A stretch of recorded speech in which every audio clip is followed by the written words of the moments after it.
Hello guys, तो स्वागत है आप सभी का पीएस एक्सप्लेन चैनल में। तो लास्ट एपिसोड में हमने देखा था पुलिस और मैक्स बच्चे के पेरेंट्स को ढूंढते ढूंढते बिल्डिंग में आ गए होते हैं। वहाँ पे आने के बाद में वो लोग एक्सीडेंट के बारे में हर एक चीज को इन्फॉर्म करते हैं और मैक्स कंफर्म करता है कि वो बच्ची और किसी की नहीं बल्कि उन आंटी की है। तभी वो आंटी पूछती है कि आखिर मेरी बच्ची कहाँ पे, मुझे अभी के उसके पास लेके चलो। मैक्स उनको बताता है कि आपकी बेटी लुलू अभी जिंदगी और मौत से लड़ रही है और शायद से अगर उसको ओ नेगेटिव ब्लड नहीं मिला तो मारी भी जाएगी, पर शायद से आपके लिए उसकी जान थोड़ी ना इम्पोर्टेंट है, आपके लिए तो यहाँ पे गैम्बलिंग करना ज्यादा इम्पोर्टेंट है। तभी वो आंटी बोलती है मेरा ब्लड ग्रुप ना ओ नेगेटिव है, मेरे को हॉस्पिटल लेके चलो, मैं अपनी बच्ची को बचा सकती हूँ। तभी एक बंदा उसको रोकते हुए बोलता है गेम तो कम्प्लीट करके जाओ, 20 मिनट में तुम्हारी कोई बच्ची नहीं मर जाएगी। तभी मैक्स उस बंदे को चलाते हुए बोलता है कि अभी के अभी इनको छोड़ो, तुम्हारी किस्मत काफी अच्छी है कि मैं अभी जल्दी में हूँ, वरना तुम्हारी इस हरकत के लिए मैं तुम्हें ऐसे वक्त सिखाता ना कि तुम जिंदगी में आज के बाद में गैम्बलिंग करना ही भूल जाते। फिर वो हॉस्पिटल आने के बाद में वक्त रहते अपनी बच्ची को ब्लड दे देती है, जिसकी वजह से उनकी बच्ची बच जाती है। आंटी बोलती है ऑफिसर आपका बहुत बहुत शुक्रिया मेरी बच्ची को बचाने के लिए। ऑफिसर बोलते हैं शुक्रिया मेरे को नहीं बल्कि इस बच्चे को बोलो, अगर इस बच्चे ने आपकी लोकेशन के बारे में नहीं बताया होता ना तो हम तो कभी आपको ढूंढ ही नहीं पाते। फिर वो ऑफिसर अपने चीफ को इन्फॉर्म करता है कि बच्ची के पेरेंट्स मिल चुके हैं। चीफ बोलते उस बच्चे को ना शुक्रिया बोलना मत भूलना, वैसे हमारी सबसे बड़ी दिक्कत तो सॉल्व हो चुकी है, पर मीडिया कवरेज की वजह से ये न्यूज ना देश भर में काफी ज्यादा पॉपुलर हो चुका है और अभी तक बच्चे के एक्सीडेंट करने वाले के बारे में हमारे पास में कोई भी इन्फॉर्मेशन नहीं। आगे हम देखते हैं चीफ को डायरेक्टर्स ऑफिस में बुलाया जाता है। डायरेक्टर बोल रहे होते हमारे ऊपर ना काफी ज्यादा प्रेशर पड़ रहा है, क्या तुम्हें केस में कुछ लीड मिला की नहीं। चीफ बोल रहे होते हैं माफ करेगा डायरेक्टर, लेकिन अभी तक हम लोगों को कुछ भी पता नहीं चल पाया, हम लोग अभी एविडेंस कलेक्ट कर रहे हैं लेकिन वहाँ पे कोई भी कैमरा नहीं था, इसी वजह से हम लोगों को काफी सारी दिक्कतें आ रही है। तभी डॉक्टर झा चीफ को कॉल करते हुए बोलते हैं कि आप लोगों ने ना बहुत अच्छा काम किया है, अगर आप लोगों ने वक्त रहते हुए बच्चे की मॉम को नहीं भेजा होता ना तो हम इसको नहीं बचा पाते। जब चीफ डॉक्टर को बताने वाले होते हैं कि बच्ची की मॉम को मैक्स ने ढूंढा, तभी उनके दिमाग में अचानक से आता है कि आखिर मैक्स ने बच्ची की मॉम को ढूंढा कैसे। फिर वो कॉल रखते अपने डायरेक्टर से बोलते हैं कि डायरेक्टर एक बच्चा है जो कि लोगों को ढूंढने में ना काफी माहिर है, हमें ये तो नहीं पता कि वो कैसे और कौन सा तरीका का यूज कर रहा है, लेकिन उसने बच्चे की मॉम को ना काफी इजीली ढूंढ लिया था। डायरेक्टर बोल रहे होते अगर ऐसी बात है ना तो उस बच्चे की हेल्प लीजिए, जो भी हो 2 दिन के अंदर ये केस सॉल्व हो जाना चाहिए, क्योंकि हमारे ऊपर चेयरमैन का काफी ज्यादा प्रेशर है। फिर अपने ऑफिस में आने के बाद में चीफ बोलते हैं कि हमारे पास में तो कोई एविडेंस है नहीं, लगता है कि वांग से बात करनी होगी, अभी भी ना वो उस लड़के के साथ में है, शायद से वो कुछ कर पाए। वहीं दूसरी तरफ हमारा मैक्स सोच रहा होता है कि मेरे पास में किसी को भी ढूंढने की एबिलिटी ना सिर्फ और सिर्फ 30 मिनट के लिए थी, उसमें से 22 मिनट तो निकल चुके हैं। एक काम करता हूँ मैं 8 मिनट के अंदर ना उस ड्राइवर को ढूंढ लेता हूँ जिसने की एक्सीडेंट किया था, इससे मैं इस बच्चे को इंसाफ दिला पाऊंगा। फिर वो अपने पूरे फोकस के साथ में ड्राइवर को ढूंढना स्टार्ट कर देता है। 2 बार मैक्स सही तरीके से फोकस न करने की वजह से सिस्टम उसको गलत लोकेशन बता देता है। मैक्स सोच रहा होता है मेरे को कैसे भी करके ना सही से फोकस करना होगा, क्योंकि मेरे पास में अभी सिर्फ और सिर्फ 1 मिनट बाकी है। तभी सिस्टम उसको बताता है कि आपकी डेस्टिनेशन है हुआरन बिल्डिंग का एरिया नंबर 1। फिर हमारा मैक्स पुलिस वाले को बोलता है कि आपको प्रमोशन चाहिए क्या, अगर आपको प्रमोशन चाहिए तो मेरे को फॉलो करिए, क्योंकि जल्दी आप इस केस के हीरो बनने वाले हो। पुलिस ऑफिसर बोलते हैं तुम्हारे कहने का मतलब क्या है। मैक्स बोल रहा होता है जिस ड्राइवर ने एक्सीडेंट किया था ना वो हुआरन एरिया के बिल्डिंग नंबर 1 में रह रही है, चलिए हम फटाफट से वहाँ पे चलते हैं वरना वो ड्राइवर भाग जाएगा। आगे हम देखते हैं मैक्स ऑफिसर 1 के साथ में हुआरन एरिया में आ गया होता है। जब वो गेट के ऊपर नॉक करते हैं तो कोई भी गेट को ओपन नहीं कर रहा होता। ऑफिसर 1 बोल रहे होते अगर आपने गेट को ओपन नहीं किया तो हमें गेट को तोड़ना होगा। तभी एक आंटी गेट को ओपन करते हुए बोलती है पुलिस ऑफिसर आप यहाँ पे क्या ढूंढ रहे हो। ऑफिसर बोल रहे होते हमें न्यूज आई है कि आपके घर में ना कुछ बहुत ही बड़ा क्राइम हुआ है, आप ये किसी पड़ोसी ने रिपोर्ट किया है, इसी वजह से हम लोग को चेक करना होगा। आंटी बोल रही होती है नहीं नहीं मेरे घर में तो ऐसा कुछ भी होना पॉसिबल ही नहीं, और जब तक आपके पास में सर्च वारंट नहीं होगा मैं आपको अपने घर के अंदर एंटर नहीं करने दूंगी। तभी मैक्स आंटी को धक्का देते हुए घर के अंदर एंटर कर जाता है और वो देखता है कि घर के अंदर वही कार पार्क्ड होती है जिससे कि थोड़ी देर पहले एक्सीडेंट हुआ था। मैक्स बोल रहा होता है आपकी जो ये गाड़ी है टूटी कैसे, कहीं ऐसा तो नहीं है कि आपने एक 4 साल की बच्ची को बेरहमी से ठोक के रास्ते में मरने के लिए छोड़ के आ गई हो और इसी वजह से शायद से आप गेट भी नहीं खोल रही थी। ऑफिसर बोलता है मैक्स इन लोगों को ना इतनी देने की जरूरत नहीं, पुलिस स्टेशन जाने के बाद में जब इन लोगों को 4 डंडे पड़ेंगे ना तो अपने आप सारी की सारी सच्चाई ना बाहर आ जाएगी। तभी वो जो औरत होती है वो ऑफिसर के ऊपर अटैक करके भागने का ट्राई करती है, लेकिन सुपर स्पीड से वो ऑफिसर उस औरत को पकड़ लेते हैं और अपनी पूरी की पूरी टीम को इन्वेस्टिगेशन के लिए बुला भी लेते हैं। चीफ बोल रहे होते वैसे तुम्हारा बहुत बहुत शुक्रिया, तुम्हारी वजह से हम लोग का केस सोल्व हो गया। वैसे तुम्हारे नेबर ने बताया कि तुम रोजर फैमिली से बिलोंग करते हो, पहले मैं सोच रहा कि आखिर तुम्हारे पास में ना हर किसी का एड्रेस कैसे आ रहा है, लेकिन जब मेरे को पता चला ना कि तुम रोजा फैमिली से बिलोंग करते हो, तब जाके मेरे को समझ में आया कि आखिर तुम क्राइम और क्रिमिनल्स के बारे में इतना कह जानते हो। रोजा फैमिली के पास में इतना बड़ा नेटवर्क है, किसी के बारे में पता लगा ना उनके लिए चुटकी का काम है। और पहली बार रोजा फैमिली ने ना अपने इस काम का अच्छा यूज किया है। मैक्स बोल रहा होता है, हाँ अब हम रोजा फैमिली वाले ना बहुत ही रिस्पॉन्सिबल हो चुके हैं। हम लोग अपनी जिंदगी ना एक अच्छे सिटीजन के तौर पे बिता रहे हैं। साथ ही मैक्स सोच रहा होता है, मैंने इस केस के चक्कर में अपने 20 एनर्जी पॉइंट खो दिए। तभी वो ऑफिसर मैक्स को अपना नंबर देते हुए बोलते हैं कि अगर तुम्हें जिंदगी में कभी भी हम लोग की जरूरत पड़े ना तो पक्का से मेरे को कॉल जरूर करना। फिर इन्वेस्टिगेशन के बाद में पता चलता है कि उस औरत ने लुल्लू का एक्सीडेंट जानबूझ किया था। रियल रीजन ये है कि लुल्लू के फादर वो औरत ना सेव ऑफिस के अंदर काम करते हैं और तकरीबन 3 साल से उन लोगों का अफेयर चल रहा था। लुल्लू के फादर ने उसे वादा भी किया था कि वो उसे शादी करेंगे, लेकिन सिर्फ वो अपनी बेटी की वजह से उसे शादी से इनकार कर दिया। और सिर्फ इसी रीजन की वजह से लुल्लू औरत की नजर में कांटा बन गई। डे बाय डे लुल्लू की वजह से वो औरत उसके फादर दूर होते जा रहे थे। इसी वजह से उसे डिसीजन लिया कि वो लुल्लू को रास्ते से हटा देगी, लेकिन ये काम करने में भी वो फेल हो गई। पूरे के पूरे केस को कवर करने के बाद में सारा बोल रही होती है, मेरे बॉस ने मेरी काफी तारीफ करी है क्योंकि तुमने केस को सॉल्व किया था। इसी वजह से हमारे पास में ना एक्सक्लूसिव फोटोज थी और पता है अब कंपनी में मेरी जो जॉब थी ना वो पक्की हो चुकी है क्योंकि तुमने मेरी हेल्प करी है। इसी वजह से अब मैं तुम्हें ट्रीट दूंगी। फिर आगे वो लोग अच्छे रेस्टोरेंट में आगे होते हैं। सारा मैक्स से पूछती कि तुम्हारी कोई गर्लफ्रेंड है क्या? अगर तुम्हारी कोई गर्लफ्रेंड ना हो तो मैं तुम्हें अपने दोस्त से इंट्रोड्यूस करवा सकती हूँ। वही शर्माते हुए मैक्स बोल रहा होते, क्या गर्लफ्रेंड? नहीं, अभी तो मेरे पास में कोई भी गर्लफ्रेंड नहीं। लेकिन तभी उसको याद आता है कि उसको सिस्टम से पॉइंट चाहिए। मैक्स बोल रहा होता है कि पॉसिबल होता तो मैं तुम्हारी सी लड़की को ना अपनी गर्लफ्रेंड बनाता। ये बात सुनने के बाद में सारा काफी शर्मा गई होती है। सारा बोलते, चलो आज मैं तुम्हें ना टेस्टी बियर टेस्ट कराती हूँ। तभी मैक्स बोलता है, मैं छोटा मैं बियर नहीं पी सकता। सारा बोलती है, हाँ मैं तो भूल ही गई थी। आगे हम देते हुए ड्रिंक करना स्टार्ट कर देते हैं और ड्रिंक करते करते सारा काफी टली हो गई होती है। सारा बोल रही होती है, मैक्स एक बात तो माननी पड़ेगी, तुम ना बहुत ही क्यूट हो। सिस्टम बता रहा होता है सारा कि आपको टच करने की वजह से आपको 8 एनर्जी पॉइंट मिलते हैं। आगे जो हमारा मैक्स होता है वो सारा को उसके घर पे छोड़ देता है और वो अपने अंकल को बताता है कि आज सारा ने एक बहुत ही बड़े केस को कवर किया है। इसी खुशी में उसने आज काफी ज्यादा ड्रिंक भी कर ली। अंकल बोलते हैं, मैक्स तुम्हारा बहुत बहुत शुक्रिया। सच में इस बच्चे को ना बिल्कुल भी अपना ख्याल नहीं। इसने इतनी ड्रिंक कर ली, उसने सोचा भी नहीं किया कि इसको घर तक कौन छोड़ेगा। अच्छा हुआ कि तुम इसके साथ में थे, वरना आजकल के लड़के ना बिल्कुल भी अच्छे नहीं होते। फिर जैसे मैक्स अपने घर पे आता तभी उसकी मम चिल्लाते हुए बोल रही होती है, आके तुम स्कूल क्यों नहीं गए? मैक्स बोलता है कि मैं सारा की हेल्प कर रहा था केस को रिकॉर्ड करने में, इसी वजह से मैं स्कूल नहीं जा पाया। चिल्लाते हुए मैक्स की मॉम बोल रही होती है, सारा अपनी जॉब कर रही है और वहीं तुम्हें तो अपनी यूनिवर्सिटी के एग्जाम ही पास करने हैं। अगर तुम ग्रेजुएट नहीं हो पाए ना तो तुम्हें सच में कैमरामैन का ही काम करना पड़ेगा।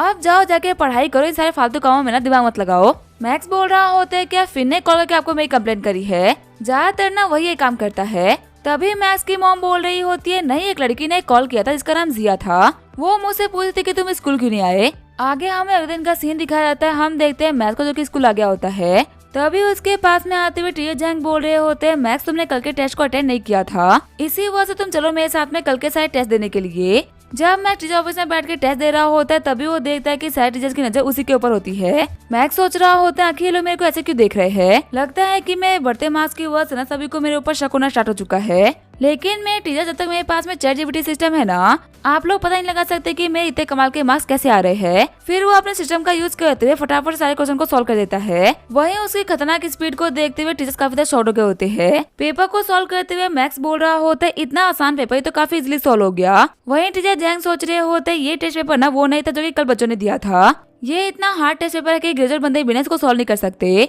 और ये बच्चा सिर्फ 45 मिनट के अंदर पूरे के पूरे पेपर को सॉल्व करके चला गया। और जहाँ तक मैं देख पा रहा हूँ इसे सारे के सारे आंसर सही करे हैं। खुश होते हुए टीचर जैंग बोल रहे होते, ठीक है मैक्स, तो अपने क्लास में जाओ, जाके पढ़ाई करो। टीचर जैंग के पास में आते हुए दूसरे टीचर बोल रहे होते, इस बच्चे ने कुछ ज्यादा जल्दी पेपर को सॉल्व नहीं कर दिया, ऐसा लगा था कि ये बच्चा ना सही से क्वेश्चन को पढ़ तक नहीं रहा। दूसरी टीचर बोल रही होती है, इस पेपर के अंदर कुछ क्वेश्चन ऐसे थे ना जिनको बिना कैलकुलेटर के सॉल्व कर ही नहीं सकते, लेकिन वैसे क्वेश्चन का भी ये बच्चा ना रैंडमली आंसर करके चला गया। एक तीसरे टीचर बोल रहे होते, पता है मेरे को ना इस बच्चे को देख के लगा था कि इसके पास में कोई ना कोई आंसर की पड़ी हुई है और ये आंसर की को ना कॉपी करके आंसर लिख रहा है। हालांकि हम लोगों ने देखा कि इसके पास में कोई भी आंसर की नहीं थी, लेकिन इसके लिखने का तरीका ना कुछ वैसा ही था। टीचर जैंग बोल रहे होते, शायद से आप लोगों ने ना पहली बार इस बच्चे को क्वेश्चन करते हुए देखा है, इसी वजह से आप लोग इतने शॉक्ड हो रहे हो। मैंने इससे पहले भी इस बच्चे का एक टेस्ट लिया था जिसकी टाइमिंग सिर्फ 20 मिनट थी, लेकिन फिर भी इस बच्चे ने ना क्वेश्चन पेपर को सॉल्व कर दिया था। और इससे ही बड़ी बात तो ये है कि लास्ट पेपर की तरह ही ना इस पेपर में भी इसके फुल मार्क्स आए हैं। तभी सारे टीचर्स आगे बढ़ते हुए बोल रहे होते ये तो बिल्कुल हो नहीं सकता, हम लोगों को भी चेक करने दीजिए। पेपर को चेक करते हुए टीचर बोल रही होती है आखिर इसने मैथ्स के क्वेश्चन को इतना इजीली कैसे सॉल्व कर लिया।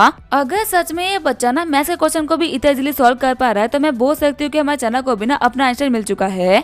दूसरे टीचर बोल रहे होते एक बच्चा जो कि हमेशा ना हर एग्जाम में फेल होता था वो एकदम से जीनियस बन चुका है। कहीं ऐसा तो नहीं है ना कि ये बच्चा चीटिंग करने के लिए हाईटेक एयरफोर्स का यूज कर रहा है। दूसरी टीचर बोल रही होती है ये तो बिल्कुल ही इम्पॉसिबल है। अगर मान लेते हैं कि इसके पास में ईयरफोन भी होगा तो इसको क्वेश्चन तो नहीं पता होंगे ना। टीचर जैंग बोल रहे होते इसमें ना शक करने वाली कोई बात नहीं है, लगता है कि हमारा स्कूल काफी आगे जाने वाला है, क्योंकि मैं गारंटी कर सकता हूँ कि इस बच्चे का फ्यूचर ना बहुत ही ब्राइट है। जैसे ही मैथ्स क्लास में आता है वो देखता है सिल्ली को जो खुद तो सॉल्व कर रहा होता है। मैक्स सोच रहा होता है ये कमीना ना हमेशा टफ क्वेश्चन को लेके आता है और बोर्ड पे सॉल्व करके हमेशा फ्लेक्स करता है। शिल्ली बोल रहा होता है पता है टीचर ने बोला है कि अगर हम लोगों ने इस क्वेश्चन को सॉल्व कर लिया तो हम लोग को एंट्रेंस एग्जाम में टॉप करने से कोई भी रोक सकता। जिन बोलता है सिल्ली तू बोर्ड के ऊपर ट्रिग्नोमेट्री सॉल्व कर रहा है, तू उम्मीद भी कैसे कर सकता है कि हम लोग इतने हार्ड क्वेश्चन को सॉल्व कर सकते हैं। देख मेरे को पता है कि तेरे को शो ऑफ करने की बहुत ही आदत है, लेकिन ये क्वेश्चन ना तेरे औकात के पार है। जिया भी बोल रही होती है इस क्वेश्चन में दिमाग लगाने का ना कोई मतलब नहीं। मैक्स बोल रहा होता है तुम लोग ना इस सिल्ली को एडवाइस मत करो, वो कहावत नहीं सुनी तुम लोगों ने, वो फटे तो फटे लेकिन नवाबी ना घटे, ये कहावत ना इसी के लिए बनी है। तभी सिल्ली बोल रहा होता है तुम लोग को पता है हमारे दोस्त मैथ्स के लिए ना सारे क्वेश्चन सेम ही होते हैं, भले ही तुम लोग यहाँ पे 2+2 लिख दो या फिर ट्रिग्नोमेट्री, इसको आएगा तो दोनों में से कोई भी नहीं। तुम्हें पता है इसकी रोजा फैमिली के ब्लड लाइन में ना पढ़ाई नाम की चीज ही नहीं है, इसकी किस्मत में सिर्फ और सिर्फ एक ही चीज लिखी हुई है जो कि है गुड्डा बनना। मैक्स खड़ा होते हुए बोल रहा होता है तुम्हारी ब्लड लाइन में तो पढ़ाई थी ना, तो भी तुमसे तो क्वेश्चन सॉल्व ही नहीं हो रहा, देखते हैं कि मैं इसको कर पाता हूँ कि नहीं। फिर अपने आप ही क्लियर हो जाएगा कि हम दोनों में से कौन ज्यादा स्मार्ट है। फिर अपने सिस्टम को एक्टिवेट करते हुए मैथ्स क्वेश्चन को सॉल्व करना स्टार्ट कर देता है और थोड़ी ही देर के अंदर वो पूरे के पूरे क्वेश्चन को सॉल्व भी कर देता है। शॉक्ड होते हुए सिल्ली बोल रहा होता है तुमने ये कैसे किया। मैक्स बोल रहा होता है मेरे को तुमने खुद की तरह बेवकूफ समझा है क्या, हर किसी का दिमाग ना तुम्हारी तरह स्लो नहीं चलता। अगली बार तुम्हें कभी पढ़ाई में दिक्कत है तो बिना शर्म के ना मुझसे पूछ लेना, मैं तुम्हें पक्का से बता दूंगा। शिनली बोल रहा होता है लेकिन तुमने तो यहाँ पे बिना किसी फॉर्मूले के डायरेक्ट आंसर लिख दिया। मैक्स बोल रहा होता है देखो बहाने मत बनाओ, अभी वो लोग आगे कह रहे होते तभी वहाँ पे मैथ्स के टीचर आते हैं। टीचर बोल रहे होते तुम लोग एग्जाम्स आने वाले हो, तुम लोग बैठ के बहस कर रहे हो। तभी सिनली बोलता है टीचर मैंने एक बहुत ही टफ क्वेश्चन को सॉल्व करा था और सोचा था कि मैं सभी को सॉल्व करके इसको दिखाऊंगा, लेकिन देखिए ना मैथ्स ने ना बहुत ही तरीके से इस क्वेश्चन को सॉल्व किया है। बोर्ड को देखते हुए टीचर बोल रहे होते हैं मैथ्स तुमने इसको सॉल्व किया है, आखिर तुमने बिना किसी फॉर्मूले का यूज करते हुए इतने बड़े इक्वेशन को सॉल्व कैसे किया। ये तो बिल्कुल वैसे से कोई 1000 करोड़ की कैलकुलेशन अपने उंगलियों पे कर दे, ऐसी स्किल्स पूरी की पूरी हिस्ट्री में ना सिर्फ और सिर्फ कुछ जीनियस के पास थी। मैक्स बोल रहा होते हैं टीचर मैंने यहाँ पे एक फॉर्मूले का यूज तो किया था लेकिन मैं उसको यहाँ पे लिखना भूल गया। टीचर बोल रहे होते हैं ठीक है फिर जाओ जाके अपनी सीट पे बैठ जाओ। मैक्स सोच रहा होता है शायद टीचर्स को ना मेरे ऊपर शक है और मेरा डायरेक्टली क्वेश्चन को सॉल्व कर देना ना इन लोगों को शक को पक्का कर रहा है। अगली बार मैं क्वेश्चन को सॉल्व करते हुए ध्यान रखूंगा कि मैं स्टेप बाय स्टेप क्वेश्चन को सॉल्व करूं। क्लास में बैठा हुआ सिनली सोच रहा होता है ये कमीना मैक्स लुक्स और फाइटिंग में तो मुझसे बेहतर था ही, ऊपर से इसका सरनेम और इसकी फैमिली भी ना काफी कूल है। पढ़ाई वो इकलौती चीज थी जिसके अंदर मैं इसे काफी आगे था, पर अब ये चीटिंग करके ना उसमें मुझसे काफी आगे निकल चुका है। मेरे दोस्त वांग ने भी इसको सबक सिखाने का ट्राई किया था लेकिन इसने तो उसको ही पी डाला। अब वक्त आ चुका है कि मैं इससे अपना प्रभाव बदलूं और अब भले उसके लिए मुझे कुछ खतरनाक रास्तों का यूज करना पड़ेगा ना तो भी मैं करूंगा। फिर वो क्लास से बाहर निकलते हुए ब्रदर लियो को कॉल करता है। ब्रदर लियो बोलते हैं शिनली तुमने मुझे क्यों कॉल किया। शिनली बोल रहा होता है एक बंदा है जो कि क्लास में ना काफी दिक्कतें खड़ी कर रहा है, उस कमीने को सबक सिखाना था। लियो बोलता है थप्पड़ मारने का 2000 और इसी तरीके से पीटने का 5000। शिनली बोल रहा होता है बढ़िया से पिटाई करनी है, इसी वजह से मैं तुम्हें 5000 ट्रांसफर कर रहा हूँ, कल मुझे वो कमीना पिटा हुआ दिखना चाहिए। वैसे हाँ टारगेट का नाम है मैक्स डी रोजर्स। छुट्टी होने के बाद में फिन बोलता है मैक्स मुझे कुछ काम था इसी वजह से मैं दूसरे रास्ते से घर जा रहा हूँ, तुम जाते वक्त अपना ख्याल रखना। वही मैक्स को देखते हुए बंदा बोल रहा होता है बॉस का ये हमारा टारगेट है। लियो बोल रहा होता है हाँ यही है वो कमीना मैक्स डी रोजर्स, चलो ब्रदर्स फटाफट से इस कमीने को घेर लो। ये बोलते हुए सभी के सभी मैक्स के सामने आते हैं। मैक्स बोल रहा होता है क्या मैं यहाँ पे लॉलीपॉप बांट रहा हूँ जो कि तुम लोग यहाँ पे आके मेरे सामने खड़े हो गए हो। तभी जो लियो होते वो मैक्स के ऊपर अपने बैट से अटैक कर देता है, पर उसके अटैक को डॉज करते हुए मैक्स उसको बहुत ही खतरनाक मुक्का मारता है और सिर्फ एक पंच के अंदर ही लियो बेहोश हो गया होता है। मैक्स बोल रहा होता है कल घर देर जाने की वजह से ना मॉम ने मुझे बहुत ही डांटा था, तो अब जिसको मेरे हाथों से मार खानी है ना वो फटाफट से आगे आ जाओ क्योंकि तुम लोग के चक्कर में ना मेरे को घर लेट नहीं जाना। बाकी बंदे बोल रहे होते हैं लियो इतनी जल्दी हार गया, वैसे डरने की कोई बात नहीं है, हम लोग भी इतने कमजोर नहीं, हम इस कमीने की हड्डियां तोड़ देंगे। तभी जो मैक्स होता है वो एक एक करके उन सभी को पीटना स्टार्ट कर देता है। पीटते हुए मैक्स सोच रहा होता है मुझे अपनी स्ट्रेंथ को लिमिट में यूज करना पड़ेगा वरना इन लोगों को नजर लग सकती है। तभी उनमें से एक मैक्स के ऊपर फिर से अटैक कर देता है। मैक्स सोच रहा होता है ग्रैंडपा आखिर आपने मेरे को 8 साल की एज के बाद में मार्शल आर्ट को क्यों नहीं प्रैक्टिस करने दिया। अगर आपने मेरे को मार्शल आर्ट सीखने दिया होता ना तो आज मेरे को यहाँ पे एक भी डंडा नहीं पड़ता। तभी मैक्स के पास में आते हुए डिंग बोल रहा होता है लड़के तुम ना सच में फाइट करने में बहुत ही अच्छे हो, चलो फटाफट से हमारे हाथों से थोड़ी सी मार खा लो ताकि हमारा मिशन पूरा हो जाए। अगर तुमने ज्यादा हाथ पाँव चलाया ना तो हम तुम्हारे हाथ पाँव तोड़ देंगे। मैक्स बोल रहा होता है मैं कब से यहाँ पे तुम लोगों को हल्के से मारा था, ये सोचे कि तुम लोगों ने ना शायद मेरे ऊपर ऐसा अटैक कर दिया है, लेकिन अब जबकि मेरे को पता चल चुका है कि तुम लोग प्रोफेशनल गुंडे हो तो मैं भी तुम लोग को प्रोफेशनली ही मारूंगा। डिंग बोल रहा होता है लड़के हम में से एक को बेहोश करने के बाद में ना ये मत सोचना कि तुम भी ब्रूस ली हो, बड़ी बड़ी फेंकने से ना फाटे लड़ी जाती। ये बोलते हुए मैक्स के ऊपर काफी खतरनाक अटैक कर देता है, लेकिन तभी मैक्स उसके बैट को पकड़ते उसे गले से उठा देता है और बाकी बंदे मैक्स के ऊपर अटैक करना स्टार्ट कर देते हैं। मारते हुए बंदे बोल रहे होते हम इसको लोहे की बैट से मारे, लेकिन फिर भी ये बंदा नहीं छोड़ रहा। तभी मैक्स डिंग के मुंह पे लगातार पंच मारना स्टार्ट कर देता है और मैक्स उसको तब तक मारता रहता क्योंकि सारे के सारे दांत नहीं टूट जाते। अपने बॉस की हालत को देखते हुए बाकी सारे बंदे काफी तक घबरा गए होते हैं। तभी लियो और बाकी सारे बंदे हिम्मत करते हुए अटैक करने के लिए आगे बढ़ते हैं। वहीं हाथ में पाइप लेते हुए मैक्स बोल रहा होता है अब असली मजा आएगा, तुम्हें लोहे की पाइप से मारने में बहुत ही मजा आ रहा था ना, अब खा के देखो कि लोहे की पाइप से लगती कैसी है। ये बोलते उन सभी को एक ही साथ में पीट देता है। भागते हुए डिंग बोल रहा होता है ये कमीना तो मॉन्स्टर है, लेकिन तभी मैक्स उसको किक करते हुए पटक देता है। उसका गला पकड़ते हुए मैक्स बोल रहा होता है मुझे बताओ कि मुझे पीटने के लिए तुम्हें किसने भेजा है। तभी डिंग बोलता है हमारे धंधे का उसूल है, जान दे देंगे लेकिन काम देने वाले का नाम नहीं देंगे। तभी मैक्स डिंग को थप्पड़ लगाना स्टार्ट कर देता है। मैक्स बोल रहा होता है लगता है कि तुमने कुछ ज्यादा ही बॉलीवुड की मूवीज देख ली है। तभी डिंग बोलता है प्लीज मुझे मारना बंद करो, मुझे नहीं पता कि तुम्हें किसने मारने के लिए बोला है, मेरे को तो बस मेरे बॉस ने बोला कि तुम्हें पीटना है। मैक्स बोल रहा होता है तो फिर जाके अपने बॉस को बोल देना कि आज के बाद मैं ना वो कभी भी मेरे सामने ना आए। अगली बार अगर तुम लोगों ने मेरे ऊपर अटैक किया ना तो मैं इस बार तुम लोग को जिंदा छोड़ रहा हूँ, लेकिन अगली बार मैं तुम लोग को यहीं पर दफना दूंगा।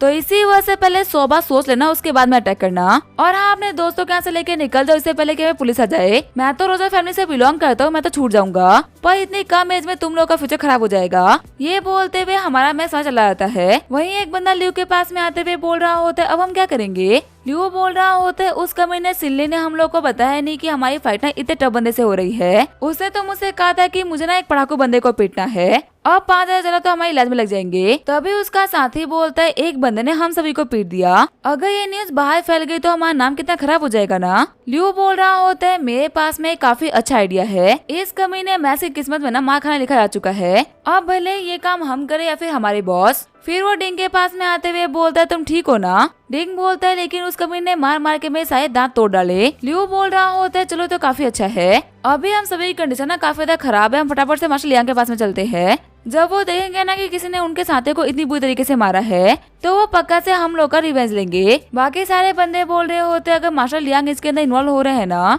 तो पक्का से वो कमीना मैक्स तो नहीं बचने वाला। सीन चेंज होता है, हम देखते हैं मार्शल लियांग को जो कि एक बंदे से हफ्ता वसूल कर रहा होता है। शॉपकीपर बोल रहा होता है आजकल बिजनेस ना इतना अच्छा नहीं चल रहा, तो क्या आप प्लीज प्रोटेक्शन फीस को थोड़ा सा कम कर सकते हो क्या। लियांग बोल रहा होता है मिस्टर झाओ आपका बिजनेस लोगों से चलता है और हमारा बिजनेस आपसे चलता है, देखिए अगर आप प्रोटेक्शन फीस दे रहे हो तो आपके दुकान के ऊपर ना कभी भी कोई खतरा नहीं आता, लेकिन अगर आपने प्रोटेक्शन फीस देना कम किया और कभी किसी और गैंग ने आपके ऊपर अटैक कर दिया तो हम लोग आने में देर हो सकती है। अगर हमारे सिर्फ और सिर्फ 5 मिनट देर आने की वजह से किसी ने आपके पूरे के पूरे दुकान को डिस्ट्रॉय कर दिया ना तो आपका बहुत ही भारी नुकसान हो जाएगा, तो इसी वजह से फायदे में रहो, पूरी की पूरी वसूली दो, क्या पता तुम्हारी दुकान तक पहुंचने से पहले तुम्हारी दुकान डिस्ट्रॉय हो जाए। मिस्टर झाओ बोल रहे होते क्या प्लीज थोड़े चार्जेस को कम नहीं कर सकते। तभी झाओ कॉलर पकड़ते हुए लियांग बोल रहे होते टकले मैं कब से तेरी बकवास सुन रहा हूँ, अगर तूने एक बार और कीमत को कम करने के लिए कहा ना तो मैं तेरे को पक्का जान से मार डालूंगा। तुझे क्या लगता है क्या तू यहाँ पे सब्जी खरीदने के लिए आया है क्या, जो कि अपनी बार्गेनिंग स्किल्स मेरे ऊपर यूज कर रहा है। तभी मिस्टर झाओ का बॉडीगार्ड बोल रहा होता है तुम हमारे मिस्टर झाओ के ऊपर अटैक नहीं कर सकते,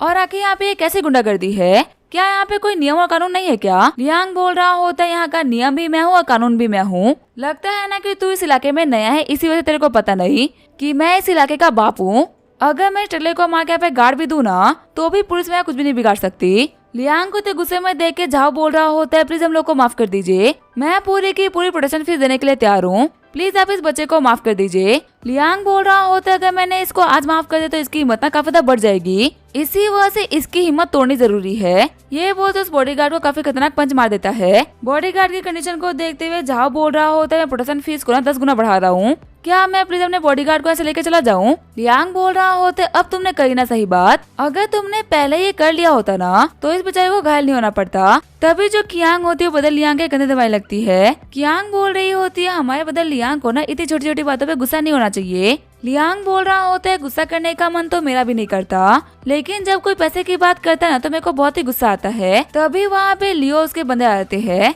लियांग पूछता है आके तुम लोग के साथ में ये क्या हुआ? लियो बोलते हैं बदल लियांग हम सभी लोगों को ना पीटा गया है। लियांग बोल रहा होता है तुम लोग की हालत देख के लग रहा है कि तुम कोई ना कोई गैंग और करके आ रहे हो, कितने बंदों ने तुम लोग को मिलके पीटा है? तभी लियो बोलता है सिर्फ और सिर्फ एक ही बंदा था, एक नॉर्मल सा हाई स्कूलर। गुस्सा करते हुए लियांग बोल रहा होते हैं 4 प्रोफेशनल गुंडे एक हाई स्कूल के बच्चे के हाथों पिट के आ गए और अब तुम लोग यहाँ पे आके चीज मेरे को ब्रेवली बता भी रहे हो। क्या तुम लोग को घर पे खाना नहीं मिलता कि तुम लोग इतने कमजोर हो चुके हो? और अगर तुम लोगों को लगे कि तुम फाइट जीत नहीं सकते तो फिर आके तुम लोगों ने एक हाई स्कूल से फाइट करी ही क्यों? तभी लियो बोलता है बॉस लियांग हम लोग के पास में फाइट करने का एक बहुत ही बड़ा रीजन था। आज मुझे मेरे बहुत ही पुराने दोस्त ने कॉल करा और उसने हेल्प मांगी। आपको तो पता ही है ना कि हमारे सबसे ऊपर दोस्ती आती है, इसी वजह से मैं सोचा कि मैं उस कमीने को सबक सिखाऊंगा, लेकिन मुझे पता नहीं था कि वो कमीना इतना पावरफुल निकलेगा। आपको पता है उसने मुझे पीटते हुए क्या बोला? उसने मुझे बोला कि बॉस लियांग ना कुत्ते का बच्चा है और उस कुत्ते के बच्चे के साथ ही ना बिल्ली के बच्चे हैं, सभी के सभी बहुत ही वीक और बेकार है। बॉस लियांग बोल रहे होते हाई स्कूलर की इतनी मत कि वो हमारे बारे में बकवास करेगा। लियो बोल रहा होता है सिर्फ और सिर्फ इतना ही नहीं, उसने डिंग को तो इतना पीटा है ना कि उसके सारे के सारे दांत टूट गए। लियांग बोल रहा होता है तुम लोगों ने काम करने के लिए कितने पैसे लिए है? तभी लियो बता रहा होता है पूरे 3000 युआन। लियांग बोल रहा होता है 2000 मेरे को दे दो और 1000 का यूज करते हुए अपना इलाज करा लो। वैसे वो कमीना कौन से के हमारे बारे में सही फालतू बकवास करी है? तभी लियो बोल रहा होता है उस कमीने का नाम है मैक्स डिरोजर। लियांग सोच रही होती है क्या ये तो मेरे क्लास के मैक्स की बात कर रहा है। लियांग बोल रहा होता है क्या तुम इस मैक्स को जानती हो क्या? लियांग बोल रही होती है ये कमीना मेरा डेस्कमेट है। आपको पता है जो लड़का है ना मैक्स ये बहुत ही बुरा है, ये मोए का फायदा उठाते हुए मेरे को टच करने का ट्राई करता है। अगर आप इसको सबक सिखा ही रहे हो ना तो आप इसको 2 मुक्के में तरह से ही मारना। लियांग बोल रहा होता है इस कमीने की इतनी मत होगी कि मेरी गर्लफ्रेंड के ऊपर हाथ डालेगा। लियांग बोल रही होती है इस कमीने को सबक सिखाने के लिए ना मेरे पास बहुत ही कमाल का आइडिया है। इसकी एक गर्लफ्रेंड जो कि हमेशा इसका साथ देती है, आप ऐसा भी कह सकते हो कि उसकी एक गर्लफ्रेंड है उसकी सबसे बड़ी वीकनेस है। लियांग बोल रहा होता है कि जो इसकी गर्लफ्रेंड है वो बहुत ही खूबसूरत है क्या? लियांग बोल रही होती है हाँ वो हमारे कैंपस की नंबर 1 ब्यूटी है, वो मेरी जितनी खूबसूरत तो नहीं लेकिन मेरे बाद में ना सबसे खूबसूरत है। लियांग बोल रहा होता है इसका मतलब आज मेरे राइट में तुम और लेफ्ट में लड़की होने वाली है। लियांग बोल रही होती है मुझे इन सबसे फर्क नहीं पड़ता, लेकिन सबसे पहले उस कमीने मैथ्स को सबक सिखाओ। जिया के साथ तुम्हें जो भी करना हो तुम कर लेना। वहीं दूसरी तरफ हम देखते हैं मैथ्स को जो कि बोल रहा होता है उन कमीनों की वजह से मेरे कपड़े ना काफी तक खराब हो चुके हैं। अगर मैं इस हालत में घर पे गया तो डैड को पता चला कि मैंने फाइट करी है और फालतू में इस सिटी में गैंग वॉर स्टार्ट हो जाएगी। आखिर मैं ऐसा क्या करूं जिसकी वजह से मैं बच जाऊं और डैड को पता नहीं चले कि मैंने फाइट करी है। तभी मैथ्स के पीछे सराहते हुए बोल रही होती है तुम यहाँ पे क्या कर रहे हो? काफी देर हो गई, तुम घर क्यों नहीं गए? तभी उसको देखते हुए मैथ्स काफी सो रहा आता है। सारा बोल रही होती है कि तुमने फाइट करी है और अब तुम ये सोच रहे हो कि तुम घर कैसे जाओ, क्योंकि अगर तुम्हारे डैड ने तुम्हें देख लिया तो तुम्हें डांटेंगे। चलो फिर ठीक है, मैं तुम्हारी हेल्प कर देती हूँ, अब अपना मुंह बंद करो, मैं पीछे पीछे आओ। मैक्स बोल रहा होता है लेकिन सारा हम जा कहाँ रहे हैं? कहीं तुम मुझे बेवकूफ बना के घर तो लेके नहीं जाओगी ना? तभी सारा मैक्स को खुद के घर पे लेके आ जाती है। मैक्स बोल रहा होता है अंकल आंटी कहाँ, आपके पास घर पे नहीं दिख रहे। सारा उसको बताती है कि आज मेरी कजिन की शादी थी, इसी वजह से वो लोग ना आज वापस नहीं आएंगे, तुम यहाँ पे बैठो, मैं तुम्हारे लिए फर्स्ट एड किट लेके आती हूँ। मैक्स सोच रहा होता है अभी घर में सिर्फ और सिर्फ हम दोनों है, ये पॉइंट्स कमाने का ना बहुत अच्छा मौका हो सकता है। तभी सारा मैक्स के चेहरे के ऊपर ऑर्नमेंट लगाने लगती है। सारा मैक्स को बोल रही होती है तुम अपना सर उतारो, मेरे को तुम्हारी बॉडी को चेक करना है। लेकिन तभी वहाँ पे बॉडी को चेक करते करते सारा मैक्स को किस कर देती है। सिस्टर मैक्स को बताता है कि आपको यहाँ पे किस की वजह से 30 एनर्जी पॉइंट मिलते हैं। अभी उन दोनों के बीच में सिस्टम होने ही वाला होता है, तभी मैक्स के कंधे के ऊपर जोर का झटका लगता है। सारा बोलती है मैक्स तुम ठीक तो हो ना? मैक्स बोल रहा होता है मेरी पीठ के ऊपर ना काफी चोट रखी है, इसी वजह से मेरी पीठ बिल्कुल भी ठीक फील नहीं कर रही। जैसे ही सारा चेक करती है तो सच में मैक्स के पीठ के ऊपर काफी चोट रखी होती है। सारा मैक्स को बोलते है कि तुम्हें हॉस्पिटल जाना चाहिए, कहीं ऐसा ना हो कि इस घाव का इफेक्ट ना तुम्हारे बैकबोन में भी पड़ा हो। तभी मैक्स बोलता है इतनी भी गई चोट नहीं है, मैं ठीक हूँ। फिर सारा मैक्स की बॉडी के ऊपर ऑइंटमेंट लगाई जाती है। सारा बोल रही होती है थोड़ी देर के लिए शर्ट मत पहना, इसको सूखने दो। वही मैक्स सोच रहा होता है इतने बेकार टाइम पे ही दर्द होना था क्या, आज नहीं तो कम से कम मेरे को 1000 एनर्जी पॉइंट का नुकसान हुआ है। चलो कोई बात नहीं, आज नहीं तो कल मेरे को फिर से एनर्जी पॉइंट कमाने का मौका मिलेगा और उस वक्त मैं बिल्कुल भी नहीं चुकूंगा। तभी वहाँ पे सारा के फोन के ऊपर कॉल आने लगता है। मैक्स सोच रहा होता तो चीफ एडिटर का कॉल है, पक्का से सारा के काम से रिलेटेड ना कुछ बहुत ही अर्जेंट होगा। फिर वो गेट के ऊपर नॉक करते हुए बोल रहा होता है सारा तुम्हारे फोन के ऊपर ना कॉल आ रहा है। वही शर्माते हुए सारा बोल रही होती है तुम यहाँ पे क्या कर रहे हो, मैं कपड़े चेंज कर रही हूँ। मैक्स बोल रहा होता है वो तुम्हारे फोन के ऊपर ना चीफ एडिटर भाई का कॉल आ रहा था, मेरे को लगा कि कुछ बहुत ही अर्जेंट है, इसी वजह से मैं यहाँ पे आ गया। तभी जो सारा होती है वो मैक्स को अपने कमरे में ले लेती है। सारा बोल रही होती है फटाफट से आके इस वार्डरोब में छुप जाओ। चीफ एडिटर बाई मेरी दोस्त जो कि स्टेशन के पास रहती है, अगर वो कॉल करिए इसका मतलब डैड सारी जल्दी वापस आ गए, वार्डरोब में छुप जाओ, जब तक मैं क्लियर ना करूँ कि डैड वापस आया है कि नहीं, बाहर मत निकलना। तभी हम देखते हैं घर के अंदर सारा के डैड आते हैं और उससे पूछते हैं घर पे कोई आया था क्या, क्योंकि उन्होंने किसी की बात करने की आवाज सुनी है। सारा बोल रही होती है मैं अपने दोस्त भाई से बात कर रही हूँ। सारा के डैड बोल रहे होते हैं मुझे यहाँ पे इतनी ज्यादा ऑइंटमेंट की स्मेल क्यों आ रही है, क्या तुम्हें चोट लगी है क्या। सारा बोल रही होती है हाँ टीवी स्टेशन पे काम करते हुए ना मेरे को चोट लग गई थी, इसी वजह से मैंने ऑइंटमेंट लगाया है। ठीक है डैड मैं जा रही हूँ सोने के लिए क्योंकि मेरे को सुबह टीवी स्टेशन जाना है। फिर वो गेट को बंद करते हुए मैक्स को बोलते है कि तुम बाहर आ जाओ, मैंने गेट को लॉक कर दिया है। सारा बोलती है मेरे डैड को ना बहुत जल्दी सोने की आदत है, वो पक्का से 2 मिनट के अंदर सो जाएंगे, उसके बाद में तुम घर जा सकते हो। वही आधे घंटे के बाद में हमारा मैक्स सारे घर से बाहर निकल गया होता है। मैक्स सोच रहा होता है मेरे को लगा था कि मैं अपनी जिंदगी को डिग्निटी से जीऊंगा, कभी भी छिछोरे और आवारा लड़कों की तरह ना बिहेव नहीं करूंगा, लेकिन आज देखो आज मैं कहाँ हूँ, मैं नंगा पुंगा होके चुपके चुपके लड़की के घर से बाहर निकल रहा हूँ। और कमाल की बात तो ये है कि मेरे को ये सारा काम करने में ना शर्म भी नहीं आ रही, मेरा ठरकी सिस्टम ना मेरे को ठरकी बना के रहेगा। अगले दिन हमारा मैक्स स्कूल वापस आ गया होता है। मैक्स को देखते हुए सिल्ली सोच रहा होते तो बिल्कुल ठीक है, तो फिर आखिर में 5000 लेके उस लू ने किया क्या। फिर वो कॉल करते हुए ल्यू के ऊपर चलाते हुए बोल रहा होता है मैंने तुम्हें कहा था ना कि आज मेरे को मैक्स दिखाना चाहिए, वो तो एकदम सही सलामत क्लास में बैठा हुआ है, लगता है कि तुम लोगों ने अपना काम नहीं करा। तभी ल्यू चिल्लाते हुए बोलता है मैंने ना तुमसे घटिया एम्प्लॉयर आज से पहले कभी नहीं देखा, सबसे पहले तुमने हमारे टारगेट की सही इन्फॉर्मेशन हम लोग को नहीं दी, इस कमीने के स्ट्रेंथ के बारे में तुमने हम लोग को पहले क्यों नहीं बताया। और हाँ तुम ना बिल्कुल भी टेंशन मत लो, हम लोगों ने ये काम अपने बॉस को दे दिया है, तुम्हारा काम हो जाएगा, हम तुम्हारे पैसे नहीं खाने वाले। हाँ पर अगली बार ना चला के बोलने से पहले 100 बार सोच लेना, 5000 रुपए में तुमने हमें कोई खरीद नहीं लिया है। शिनली बोलते हैं ठीक है मुझे माफ करना, मुझे बस इस कमीने मैक्स को कमजोर लाचार देखना है, इसको सही सलामत देख के मेरे को सहन नहीं हो रहा। तभी सिनली के पास में आते हुए कियांग बोल रही होती है मेरे को लगा ही था कि मैक्स से नफरत करने वाले ना तुम ही हो, जो कि उसको पिटवाने के लिए गैंगस्टर को हायर कर सकता है। शिनली बोल रहा होता है आखिर तुम्हें कैसी बकवास कर रही हो, मैंने ऐसा कुछ भी नहीं करा। कियांग बोल रही होती है देखो यहाँ पे ना इनोसेंट मत बनो, मैं बॉस लियांग की गर्लफ्रेंड हूँ और मेरे सामने ही ल्यू ने सारी बातें बॉस लियांग को बताई थी, ऊपर से मैं भी चाहती हूँ कि वो कभी ना मैक्स मार खाए,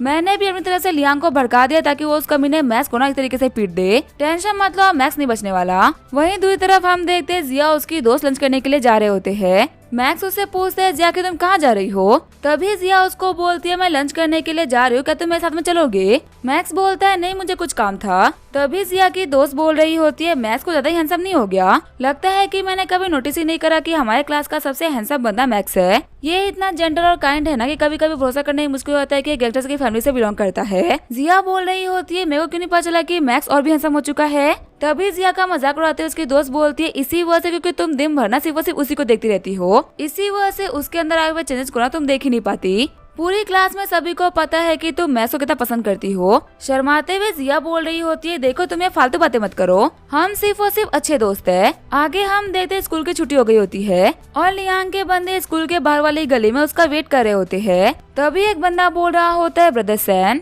बॉस ने कहा था कि अगर हम लोग को मैक्स ना मिले ना तो उसकी गर्लफ्रेंड को उठा के लेके आ जाए, और वो देखिए वो रही उसकी गर्लफ्रेंड जिया, वो बिल्कुल अकेली है, उसको उठाने का ना ये बेस्ट टाइम है। थोड़ी देर बाद में मैक्स के पास में दौड़ते हुए जिया की दोस्त आती है। मैक्स बोल रहा होता है क्या हुआ बीवी, आखिर तुम इतनी घबराई हुई क्यों लग रही हो, और आखिर जिया कहाँ पे है, तुम दोनों तो घर जा रहे थे ना। वी बताती है कुछ गुंडों ने जिया को किडनैप कर लिया, वहाँ पे कोई था भी नहीं, इसी वजह से हम हेल्प के लिए भी किसी को बुला नहीं पाए। ये सुनते हैं कि जिया किडनैप हो चुकी है, दौड़ते हुए मैक्स स्कूल के बाहर जाता है, लेकिन तब तक वो लोग जिया को लेके जा चुके होते हैं। तभी मैक्स के फोन के ऊपर लियांग का कॉल आता है। लियांग बोल रहा होता है मैक्स डी रोजर अगर तुम्हें अपनी गर्लफ्रेंड चाहिए ना तो पहाड़ी के पीछे वाली जगह पे आ जाओ, अगर तुम वक्त रहते हुए यहाँ पे आ गए तो तुम इसको को बचा लोगे, और अगर तुम यहाँ पे नहीं आए ना तो कल तक तुम्हारी गर्लफ्रेंड मेरी बन चुकी होगी। मैं आज रात को उसको ऐसे ट्रीट करूंगा ना कि वो कल से तुम्हारे बारे में सब कुछ भूल जाएगी। मैक्स बोल रहा होता है आखिर तुम हो कौन और तुमने जिया को क्यों पकड़ा। लियांग बोल रहा होता है अगर तुम्हें ये सब कुछ जानना है तो फटाफट से पीछे वाले जंगल पे आ जाओ।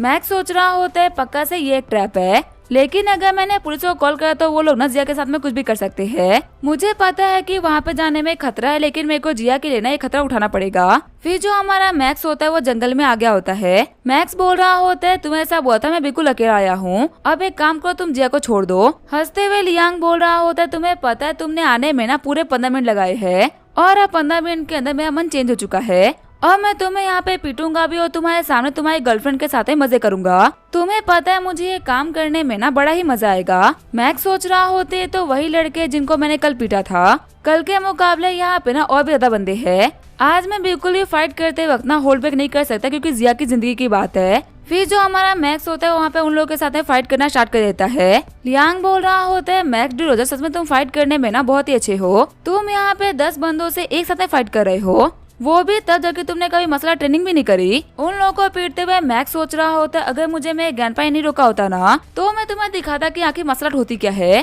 तभी जो लियो होता है वो पीछे से मैक्स के पाँव के ऊपर अटैक कर देता है और टकला बंदा उसके चेस्ट के ऊपर हिट करते उसको जमीन पे गिरा देता है। लियांग बोल रहा होता है तुम इतना ही कर सकते थे, अब तुम्हारी सजा तो पूरी हो गई, अब तुम्हारी गर्लफ्रेंड की बारी। ये बोलते हुए मैक्स को काफी खतरनाक पंच मार देता है। तभी सिस्टम बोलता है होश क्या अपनी स्ट्रेंथ को डबल करना चाहोगे? 4 एनर्जी पॉइंट के बदले में आपकी स्ट्रेंथ ना 10 मिनट के लिए डबल हो जाएगी। तभी अपने पॉइंट्स को यूज करते हुए मैक्स बोल रहा होता है कमीने सिस्टम, मैं कब से यहाँ पे मार खा, तुझे पहले नहीं बोलना चाहिए था। चलो कोई बात नहीं, दे सही और मैं इन लोग को दिखाऊंगा कि आखिर पार होती क्या चीज है। तभी फिर से एक बंदा मैक्स के ऊपर बैट से अटैक करता है, लेकिन सिर्फ एक पंच के अंदर मैक्स उसकी हड्डियां तोड़ देता है। अपने हाथ में बैट को लेते हुए मैक्स बोल रहा होता है समझ लो कि ये तुम लोग हो। फिर वो उस बैट को मोड़ते हुए बोल रहा होता है इस बैट की तरह ही ना अब मैं तुम लोग को मोड़ने वाला हूँ। अगर तुम्हारी मम्मी ने तुम लोगों को अमूल का दूध पिलाया है ना तो फिर आ जाओ मुझसे फाइट करने के लिए। वही वहाँ पे मैक्स की इतनी स्ट्रेंथ को देखते हुए सभी लोग की फट गई होती है, लेकिन फिर भी हिम्मत करते हुए लियो और टकला बंदा अटैक करने के लिए आगे बढ़ते हैं,